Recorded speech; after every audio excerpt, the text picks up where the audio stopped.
Jovem, hidrografia! Vem comigo. Primeiro passo é você entender os elementos de uma bacia hidrográfica. Professor, o que é uma bacia hidrográfica? Para tudo, eu vim para facilitar. A partir de agora, você vai entender uma bacia hidrográfica como um conjunto de rios. Um conjunto de rios da sua nascente até a sua desembocadura. Então, esse conjunto de rios da nascente até a desembocadura é aquilo que eu estou chamando de uma bacia hidrográfica. Então, é importante que você entenda que isso é uma bacia hidrográfica e que você conheça quais são os elementos de uma bacia hidrográfica. Vamos lá, então? Pé na porta? Vamos com tudo? Sangue nos olhos? Comecei, hein? Jovem, um elemento importantíssimo de uma bacia hidrográfica é o relevo. Como assim relevo?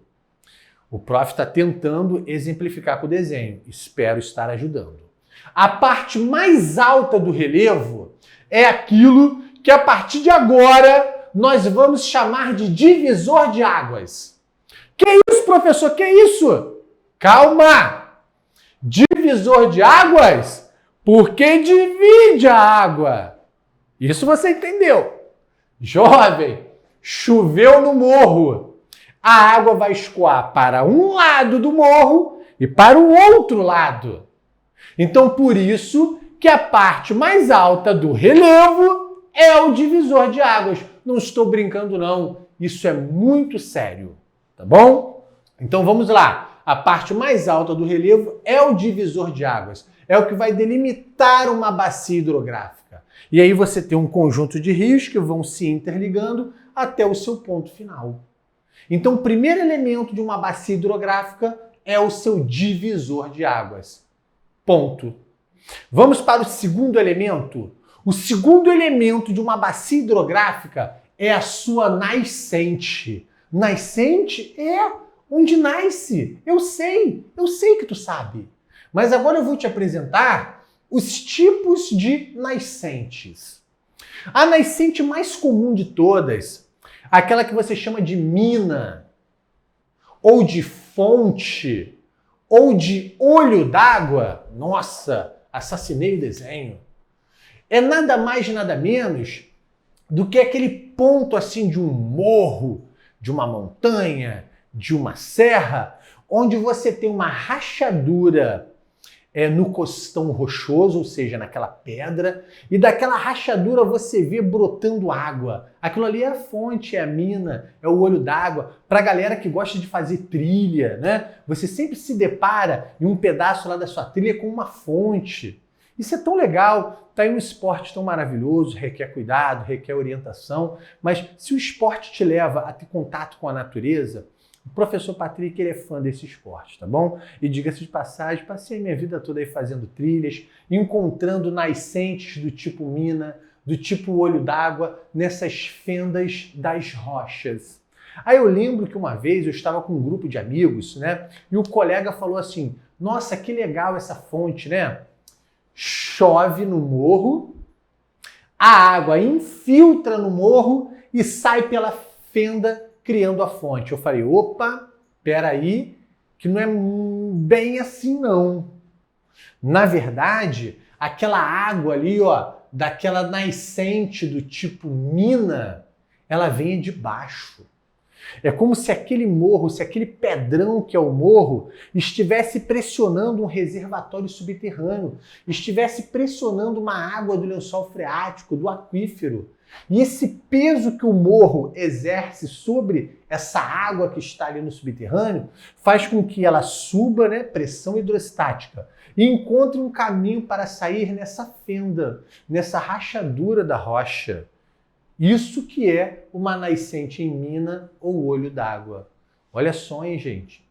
E essa nascente em mina ou em olho d'água, ela é muito importante, porque ela cria um tipo de rio que não seca. É o chamado rio perene. Tá bom? Só que a palavra perene, ela quer dizer exatamente isso, é o que nunca acaba. Se eu falo que a vegetação é perenifolia, quer dizer que as folhas nunca caem. Que a nossa amizade seja perene, que ela nunca acabe. Show de bola? Então esse rio que nasce lá, ó, numa mina, num olho d'água, numa fonte, geralmente ele é perene, tá? Geralmente. Show de bola? Mas nós temos uma nascente pluvial. O que é pluvial? Que vem de água da chuva. Olha para mim, chove na parte alta do rio. Chove na parte alta do rio, na parte alta do relevo. Tá? Isso cria um rio. Isso cria uma nascente do tipo pluvial, ou seja, água da chuva. Diferente da mina, essa nascente pluvial, ela gera um rio intermitente. Rio intermitente ou sazonal. Uma época tem, uma época não tem. E dependendo da situação e do lugar no planeta, nós temos uma nascente nival. Nival de neve. Também chamada de termal, tá? Não confunda. Com águas termais ou fontes termais de aguinha quente, né? Eu estou falando aqui no sentido de que vem do derretimento do gelo. Por isso que o nival é o mais utilizado, mas também não é a única terminologia utilizada, tá? Então você vê aquele acúmulo de neve no alto das montanhas. Esse acúmulo de neve no alto das montanhas é chamado de quicksilver, igual na marca de roupa, né? Quicksilver, pico de prata, né? É aquele acúmulo de neve no alto das montanhas. Geralmente no verão, esse quicksilver, esse acúmulo de neve no alto da montanha, ele vai derreter, criando um rio intermitente, um rio temporário, né? E isso seria uma nascente nival. Então tá aí os 3 tipos de nascente que eu acabei de te explicar. Mas eu não parei. Eu não parei porque existem bacias hidrográficas que elas conseguem somar em sua nascente mais de um desses tipos. E no caso do Rio Amazonas, né, na sua parte alta, nós temos todos esses tipos de nascentes. Então, quando você mescla mais de um tipo de nascente, nós falamos que a nascente é complexa. Por exemplo, lá no Rio Amazonas, você tem na parte alta, lá no Peru, né, antes de ser chamado de Rio Amazonas, diga-se de passagem, você tem a mina, o olho d'água, você tem derretimento de neve, você tem chuvas, ou seja, você tem uma nascente complexa. Nossa, que elemento importante de uma bacia hidrográfica é esse? A nascente. Aí, a partir da nascente, nós temos os rios de primeira ordem, né? Aquele que vem direto da nascente, que são chamados os subafluentes. O rio subafluente é o rio menor. É aquele rio de primeira ordem que vem da nascente. E esses subafluentes vão se conectando e criando outros rios maiores do que eles, que seriam rios de segunda ordem, os chamados afluentes. E o rio afluente, né, ou rio de segunda ordem, são os que alimentam o rio principal, que pode ser um rio de terceira ordem, mas dependendo do tamanho da bacia hidrográfica, nossa, esse número aqui, ele cresce muito, tá? Então você tem rios assim de grande ordem. Show? Isso aqui é um exemplo básico e mínimo para você entender o esquema. Show? Então, da nascente vem os subafluentes. Os subafluentes se conectam nos afluentes. E os afluentes se conectam no rio principal. E o rio principal, ele corre em direção à sua desembocadura ou à sua foz. Foz ou desembocadura. É importante dizer que o sentido das águas, né, a descida das águas, nós chamamos isso de jusante. Jusante não é só a parte de baixo do rio, não. Jusante é o sentido das águas, ó, como se fosse isso aqui, ó.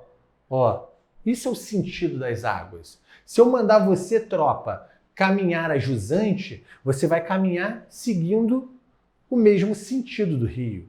Se eu mandar você caminhar a montante, você vai para a parte alta da bacia hidrográfica. Você vai caminhar no sentido oposto ao das águas dos rios, tá? Então a montante está aqui na parte alta, enquanto que a jusante, o sentido das águas, está aqui na parte baixa. Conceitos simples e que podem fazer com que você perca uma questão tão importante. A gente não está aqui para perder, estamos aqui para ganhar, tá? Então vem de coração aberto, vem comigo. Olha quanta coisa num desenho tão denso, mas quanta coisa importante que a hora que você pegar, você não erra mais. É um assunto, como todos aqueles que eu estou trabalhando contigo, muito recorrente.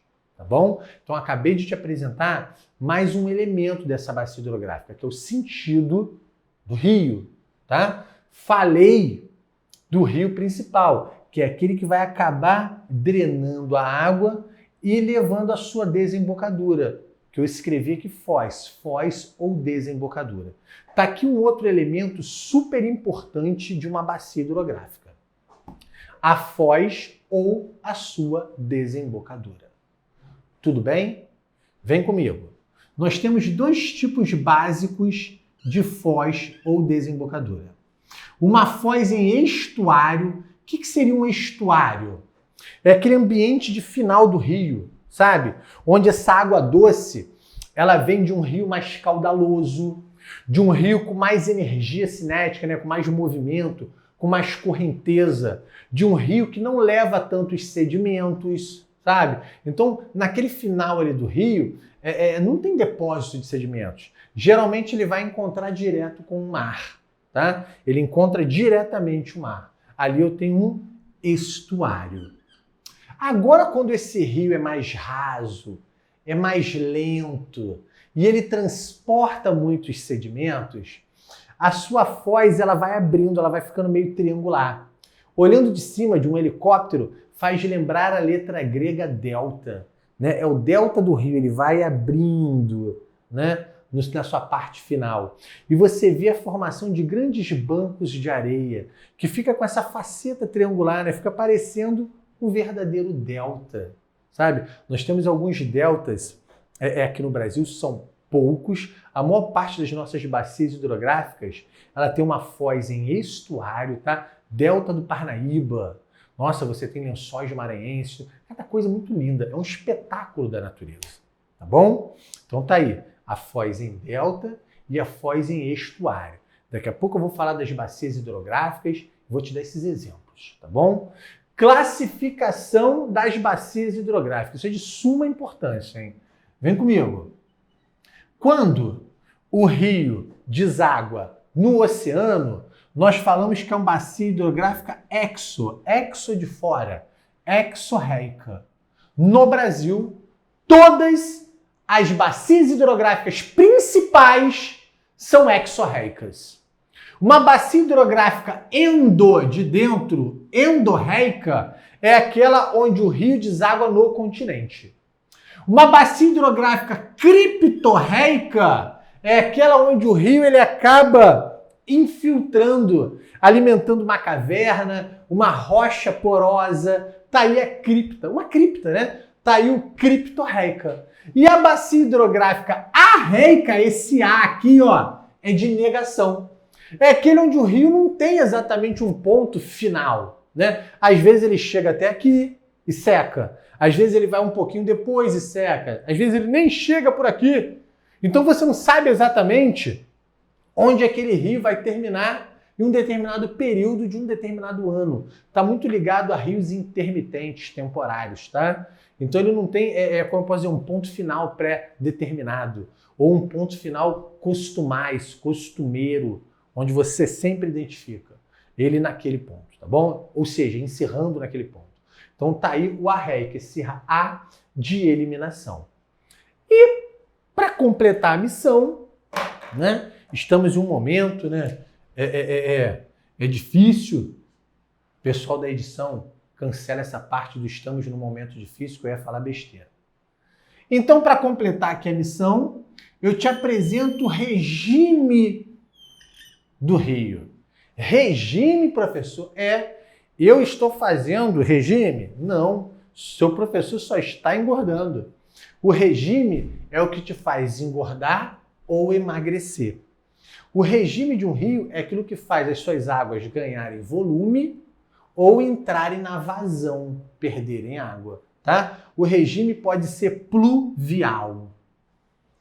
Na época das chuvas, os rios ganham mais volume, tá? Eles estão na cheia.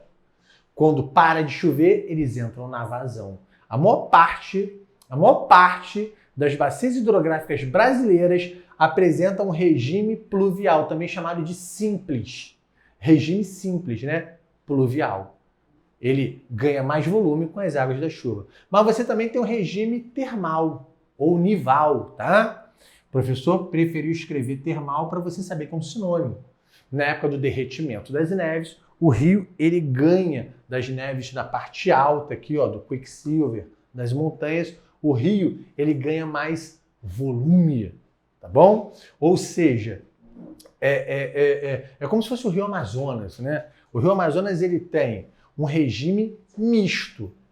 Na época das chuvas ele ganha mais volume, no verão com derretimento da neve ele também ganha mais volume, então o Rio Amazonas ele tem um volume misto. Ó, ele tem um regime misto, ele é exorreico, né? Olha só que interessante. E ele tem uma foz mista também. Ele consegue criar em algumas partes um estuário e um delta. Então é um caso à parte, né? Vamos dar sequência aqui aos nossos estudos, eu vou poder falar mais dele um pouquinho. Vamos recapitular? Vamos lá? O tema central é hidrografia.